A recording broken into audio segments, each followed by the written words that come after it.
يا حبيبي عامل ايه؟ الحمد لله.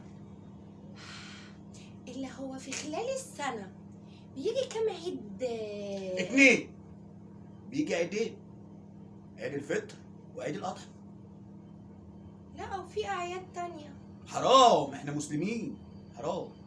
هم عيدين، عندنا عيدين بس. زقها وخليها حلال. حرام. طب خلي يومك يعدي وخليها حلال. حرام يا بنتي. طب الأسبوع ده ما بيفكركش بحاجة يا أحمد؟ اسبوع اليتيم.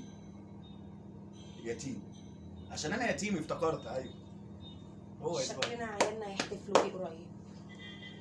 أسبوع اليتيم ده عيالنا يا بنتي اليتيم يتيم ما تفوليش على نفسك يا حبيبتي. يعني الأسبوع ده ما بيفكركش بحاجة، والسنة بيجي فيها عيد ايه؟ عيدين، واحد اضحى واحد فطر. مش هم اتنين؟ هو احنا في شهر ايه؟ ايه؟ ايه؟ هو بعد 10 بيجي ايه؟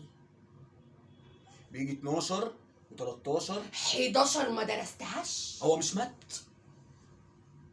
هو مش 11؟ هو احنا في شهر 11؟ 27 11 بيفكرك بايه يا احمد؟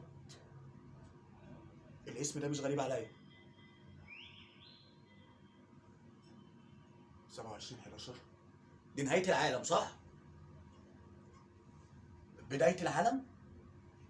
لا يا حبيبي، ده اليوم اللي القاضية ممكن، القاضية بتاعت قفشة. ايوه اليوم اللي هيترحموا عليك فيه.